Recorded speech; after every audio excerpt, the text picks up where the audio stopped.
I left the swearing-in ceremony with a smile. When I was promoted to captain of administration, hiring and recruiting had become my number one job. I still had all the other things nobody wanted to do, like internal affairs, public information, and accreditation, but we were short and we needed bodies now. My department had been historically shorthanded. First and foremost, we were one of the lowest staffed police departments in the United States, with an average of 0.8 officers per 1,000 residents. The national average at the time was 2.5 officers per 1,000 residents. On top of that, when I moved into the job, we had 10% of our positions not filled. So recruiting and hiring became my number one priority. The first thing I did was overhaul an outdated hiring process. I cut down the 25-page application to 5 online questions. I moved from a static twice-a-year testing process to a rolling process that was ongoing. I also hand-walked all of the applications through the process as quickly as possible instead of letting them pile up until we had a stack of them to review. What that meant was I took a process that had taken a year to complete and cut it down to 3 months.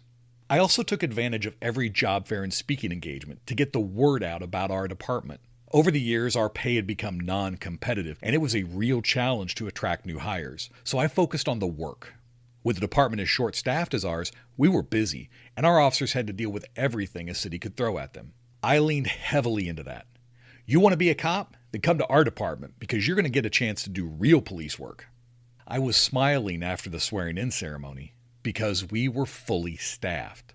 All of my hard work had helped us not only fill that 10% deficit, but we also kept up with the general turnover and people leaving. I walked into the administrative assistant's office and placed the paperwork on her desk. "We are fully staffed," was all I said. She looked up at me. "I don't know that I've seen us fully staffed for a decade. You've really done a great job," she said. At that moment, one of the officers walked into the office and put their resignation paperwork on her desk. He shrugged. "Pay is better, and they aren't running us ragged like here," was all he said. I was fully staffed for about 5 minutes. What a punch in the gut.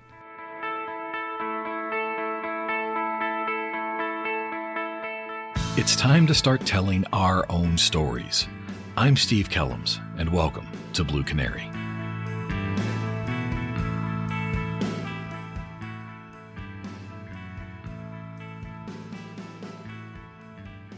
During my 3 years as the administrative captain, I hired 43 police officers. 43 in 3 years. That number becomes amazing when you realize that my department was only allowed 100 cops at maximum staffing. 43% turnover in 3 years. Sadly, only in policing can you get away with that. If I were to address the board of directors for a company and told them that the employee turnover was 43%, I probably wouldn't have my job for very long. But in policing, that's not uncommon. If you add in corrections officers, you'll see that number rise even higher. The question we should be asking ourselves is why? Why is turnover so high? Why are officers leaving like crazy? And what can we do to stop it? In August of 2023, the police department in Goodhue, Minnesota resigned.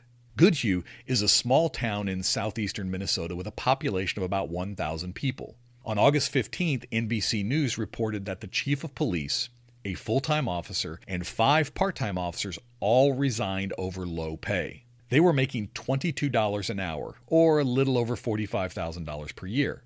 All of the surrounding agencies were paying at least $30 an hour, or a little over $62,000 per year. I'm pretty sure all of us can agree that a $17,000 a year pay raise is nothing to sneeze at. Many of the headlines read, "Goodhue officials blindsided." When you're paying your people $17,000 less than everyone else, can you truly claim that you had no idea that they might leave? I think that statement is a little disingenuous. In 2022, the entire police force of Kinley, North Carolina resigned. Kinley has over 1,500 residents, and the chief of police, 4 full-time officers, 1 part-time officer, and 2 clerks resigned over what they said was a hostile work environment. The headlines quickly claimed the real reason was racism. For 2 months prior to the mass resignation, a new black female had been appointed as the town manager. However, the prior town manager had also been black, and there hadn't been any issues. While the resignation letters did not go into details, the chief had made a number of statements through social media stating that the new town manager had constant demands that could not be met due to staffing, and that the chief had been written up a number of times for not being at his desk because he was working the street to help the officers, that he wasn't allowed to talk to business people in the community or even speak to council members. Hostile work environment indeed. In 2016, Bunker Hill, Indiana had similar issues. The small Indiana town of 900 people found themselves without a police force when the town marshal and 4 reserve deputies all quit. This incident was not strictly about pay, but a variety of problems, both financial and political. For example, the town council would not provide sufficient funding and forced every officer on the department to share a single piece of body armor. There were also allegations of town council members having the officers run background checks on other members of the town council, of politically motivated discipline, and even denying medical benefits to an officer who had cancer. These stories are indicative of the issues officers and departments are facing all across the United States. Sometimes it's about money. Sometimes it's about politics. And sometimes it's both. Police departments are dependent upon outside political entities for their pay and benefits. Whether it's a county or town council, mayor or town manager, at the end of the day, police departments do not have control of the purse strings. For decades, police administrators and advocates have been pushing for greater benefits, higher salaries, and better work environment, many times to deaf ears. Police departments need to do something to keep up with the demands. They needed to figure out how to make sure that they could keep their staffing up. Internally, departments needed to make a decision, and historically, they have decided to focus on recruiting new officers instead of retaining their current officers. Recruiting and hiring became the catchphrase. Everything was about recruiting and hiring. There are classes that teach administrators how to properly recruit and hire, how to use resources like job fairs, how to encourage officers to leave an agency and come to theirs. Time, energy, and attention have all been focused on recruiting, not retaining. Today, it is not uncommon for police agencies to waive certain hiring standards for applicants that have already passed a police academy. It's not uncommon for officers with prior law enforcement experience to bypass many steps in the hiring process. It's not uncommon for departments to waive physical fitness standards and even training requirements such as field training for prior law enforcement. They make it as easy as possible to get hired. Many agencies will pay an officer a higher salary than normal based on their professional background. For example, many agencies will allow an officer who has 5 years experience in policing to start on day 1 at the department with a salary equivalent to that of a 5-year officer instead of with a probationary officer's salary. Pay raises for recruits have reached an all-time high. Currently, there is a proposed salary increase for the Indiana State Police that would give recruit officers in the academy a 40% pay raise. Finally, departments have leaned heavily into bonuses. Bonuses paid to new employees to take the job. A $5,000 signing bonus seems to be pretty common for agencies that pay bonuses, but I've seen bonuses as high as $20,000. Remember that bonuses are one-time deals, so it is far less financially burdensome than salary raises. Now, you may be saying, Steve, these are all good things. You would be right if we were simply talking about the new employee. But remember, they work in a department with other, proven employees. Employees and officers that may be busting their ass every day at work. They may be the perfect employee, but then a new recruit can walk in the door and without having to do anything, they automatically make more money than the proven, loyal officer. What a kick in the nuts. Do you want a surefire way to piss off your cops? Start paying rookies more than them. Basically, departments decided since they couldn't control pay and benefits, then the current officers were on their own. You want more money? Form a union. You'll have to get raises at the bargaining table. Hey, if it were up to me, you'd all get raises. It's on the city council. It's not my fault none of the officers can agree on a contract. These are all statements I have heard more than once. As I said, tenured officers are on their own. While pay and benefits are a big deal, there is a lot more to it than money. We see that in the news articles I spoke about earlier. Administrations made that bad decision to ignore their employees and only focus on applicants. But it's not too late to change that. It's time that agencies realize that if I am retaining my proven employees, I don't need to worry about hiring as many new ones. The Legal Liability Risk Management Institute is the nation's largest provider of liability and risk management services in the United States. Our goal is to help reduce liability, reduce lawsuits, and enhance officer performance. Regardless of the size of your agency, we have a risk management solution. You may contact us at www.llrmi.com or call 317-386-8325. Let's take a look at what agencies could be doing to retain their employees. Let's start with money. Pay raises have been necessary within law enforcement for a long time. This is a very difficult job, and the expectation of perfection, along with working in a highly toxic environment every day, should result in pay that was commensurate with the job requirements. Instead, on average, cops get paid the same as construction workers. As I've said before, I have no problem with construction workers. They have a tough job too. But unlike cops, people are not trying to kill construction workers because of their job. Recently, we've seen some impressive pay raises for police across the country. In the last 5 years, we've seen salaries for officers increase from as low as 8% up to a whopping 21%. The push for this has been recruiting. Departments have reported over and over again that without significant pay raises, they cannot compete in the hiring market. Goodhue, Minnesota can't keep paying their police force $17,000 a year less than all of the agencies around them. If they want a police force, they need to pay for it. Police administrators should be pushing, and I mean seriously pushing, for salary and benefit increases for their employees. What do I mean about benefits? Now, how about full paid insurance coverage for the officer and the officer's family? More paid time off? Stipends for advanced education, pay for health benefits such as gyms, massages, and physical therapy, free mental health services, housing stipends, take-home cars, just to name a few. All of this costs money, though, and with money, there's a kicker.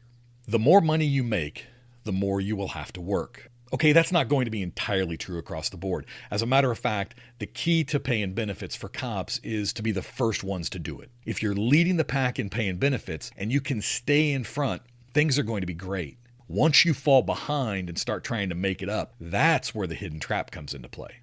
If a department is 15% below staffing because they do not have a competitive salary, the community is banking all of that extra money. You see, they budget every year as though the city were at 100% staffing and at the highest possible pay scale across the board, but that's a different story. So that 15% that is not being paid each year is going into the bank. When the community decides to give all of their officers a 10% raise, that's great for the officers that are working. But now the community is going to drag their heels on hiring because they claim they don't have the money to pay the full staffing at the new rate. So that 15% shortage of officers, that just became your new unofficial staffing cap.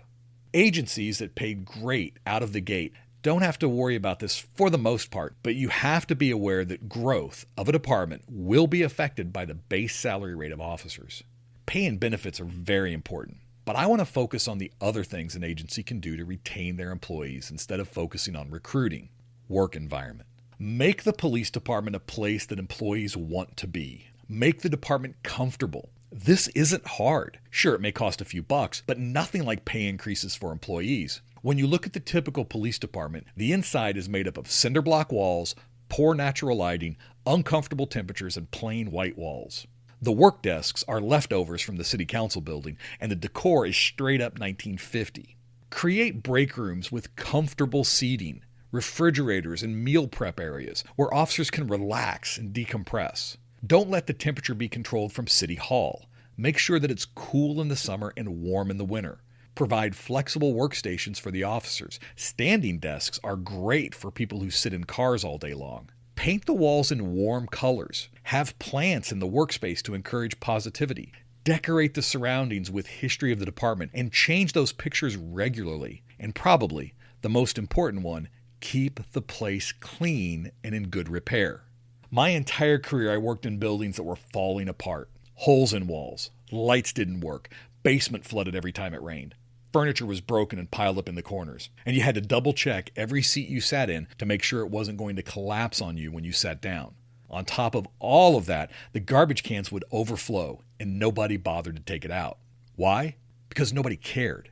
When you work in an environment that is dirty and broken, it's clear that nobody cares. And if nobody cares, then neither do you. Praise often, loudly, and in public. People are social animals. They not only want to be part of something special, they need to be a part of something special.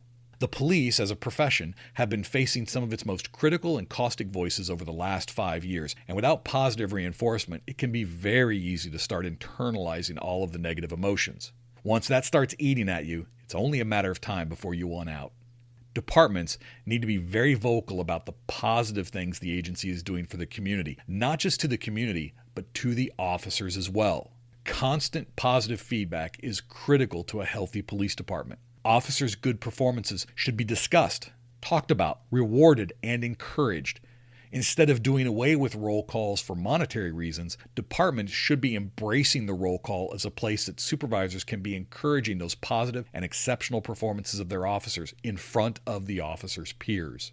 In those roll calls, we should also be bringing attention to milestones in the officers' careers and lives, years of service, good performance letters, award recommendations, promotions, birthdays, births.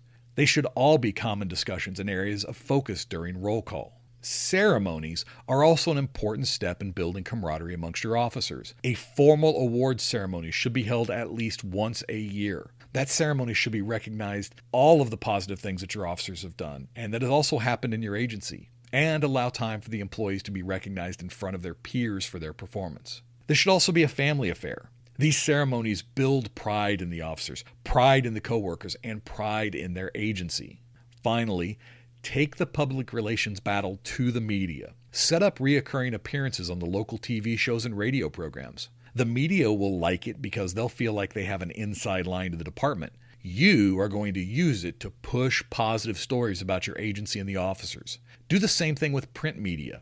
Meet with them frequently and strongly encourage positive stories. Finally, use social media to build up your agency and the work your officers are doing. Build professionalism. To be a part of something special means that you are working at an agency and with fellow employees that are all doing something important, something worthwhile, something needed, and you are doing it at the highest level. You must build professionalism within your organization. That starts with training. We have to stop looking at training as the first line item cut from the budget and start looking at it as the key to a successful department. If your agency makes training all of its employees a priority, then your department will be successful. If training is something you talk about at the yearly budget meetings, then your department will fail. When I talk about training, I'm not just talking about the big three. SWAT training, internal affairs training, hostage training. Those are the big three. Departments will pay the money to send people to those training. Everything else, you're shit out of luck. Those three topics are important, and when you do them, you have to do them right. But you don't do them every day. You see, by focusing all of our training on the important tasks that are done rarely, we ignore the daily tasks they will eventually become our downfall. Departments need to care just as much about the unknown risk traffic stop, communication skills, report writing, evidence collection, field training, defensive tactics, and the 100 of other topics I don't have the time to list. If you build professionalism in your agency, people will want to stay. Competent supervision. They say that people do not leave jobs, they leave leaders. That is very true in law enforcement. At my agency, the officers were allowed to choose their work shifts based on seniority. Once a year, the most senior officer would get to pick their shift, days, afternoons, or nights. Then the next highest officer got to pick, all the way down the line to the most junior officer. Once the shifts were filled up, then the officers with the least seniority were basically assigned the open spots on the shifts. The department would assign the supervisors to shifts, and the supervisors didn't get a choice. How agencies constantly create poor leaders is a topic for another podcast. The department would not assign supervisors to shifts until after all of the officers had chosen shifts. This was done for a specific reason. It was done because the administrators knew that if the officers were aware of which supervisors were working which shifts, it would bias their choices. In other words, they knew they had supervisors that were so bad that none of the officers wanted to work with them. Instead of fixing those bad supervisors, either through proper training and motivation or ultimately removing them as supervisors, they decided the best thing to do was hide them. Agencies are filled with bad supervisors, and people leave bad supervisors. Let's stop hiring and start retaining. Work hard within your agency to increase pay to a competitive level. You don't have to be at the top, you just need to be in the conversation. Next, Focus on benefits that your city can provide that doesn't get hung up on base salary. Create an agency that feels like home, one that is comfortable, where the employees want to be, a place that feels like people care, not just about the city, but about the individuals. Recognize your employees' good performance in front of their peers and family. Take to traditional and social media to sing the praises of your department. Don't let the anti-police attacks set the narrative in your community. Build a professional department. Make sure your employees are trained to do their jobs and encourage higher education and outside schooling. Give them a department that they can be proud to work for. Make sure you are giving your officers competent supervision. Bosses who care about the community and about the officers as individuals, people they can look up to. This is how we stop hiring and start retaining officers. This is the story we have to tell. Thank you for joining. As always, I'm curious what questions you're getting asked. What isn't the news covering? What story needs to be told? Connect with me at bluecanarypodcast@gmail.com.